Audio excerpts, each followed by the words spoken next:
E quanta gente ci sta? Buonasera a tutti e bentornati a Liberamente, variazioni e scorribande qui su Radio Libertà. Ah, ma allora gli ucraini in carne e ossa erano diversi dagli ucraini raccontati quotidianamente dal piccolo ombelicale ormai fuori tempo e fuori sincrono mainstream nostrano. Eh sì, perché sapete meglio di me qual è stato il refrain di queste settimane. C'è un subdolo piano Trump per la pace tra Russia e Ucraina, che in realtà è un piano di resa scritto sotto dettatura del Cremlino, cioè la Casa Bianca ridotta a dépendance del Cremlino, peraltro occupata dall'unico inquilino che è riuscito a tenere a bada Vladimir Putin, perché il primo mandato Trump è stato l'unico mandato di un presidente americano in cui Vladimir Putin non ha invaso nessuno, ma con sprezzo del ridicolo la narrazione era appunto di un piano tutto filorusso e gli ucraini assolutamente indignati e pronti a respingerlo e a radunarsi compatti sotto la bandiera dei volonterosi bonapartisti sventolata da Emmanuel Macron. Questa è la narrazione. Oggi l'ennesima smentita della narrazione con fonte insospettabile, l'emittente ABC americana, che citando un funzionario USA ha da poche ore dato la notizia, virgolette, gli ucraini hanno accettato l'accordo di pace. Ci sono alcuni dettagli minori da sistemare, ma hanno accettato un accordo di pace.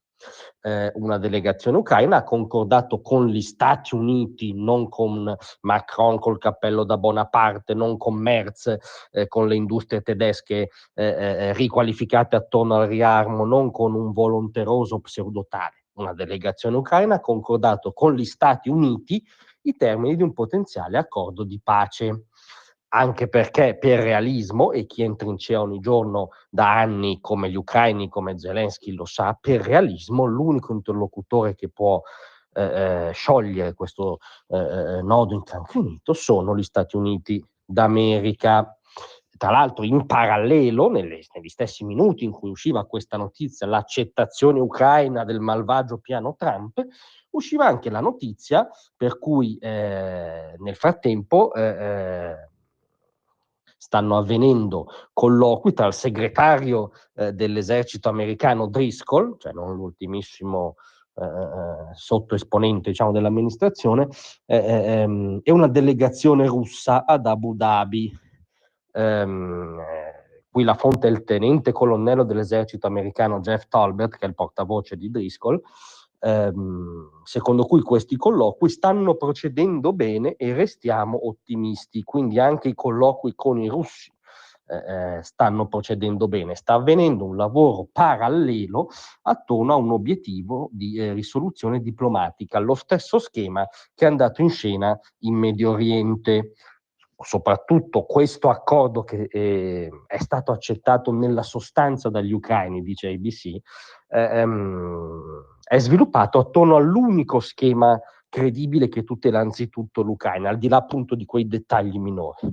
Lo schema è cessione di territori, parliamo diciamo in primis della Crimea e poi anche del Donbass, in cambio di garanzie di sicurezza che nell'impalcatura dell'accordo sono ritagliate sull'articolo 5 della NATO, cioè sono una garanzia molto forte che scomoda, nel caso di una successiva aggressione, l'intervento della più formidabile macchina da bellica escogitata dall'uomo, quindi insomma, sono garanzie secondarie. Ovviamente si implicano la cessione di territori, perché da un punto di vista americano, ed è dura dare loro torto, le steppe del Donbass non sono il baricentro del mondo dal punto di vista americano.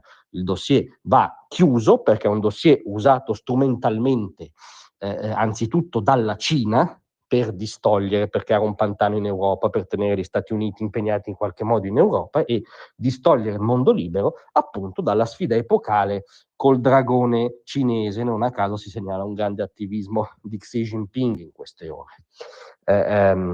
Se si sta andando verso la risoluzione del dossier e la pace in Europa, banalità vuole sia interesse anzitutto degli europei che questo avvenga. In ogni caso, segniamoci la 127ª disfatta del mainstream, gli ucraini accettano il piano Trump, i colloqui con la Russia stanno andando bene, coltiviamo una ragionevole, laica, umana speranza. Grazie a tutti.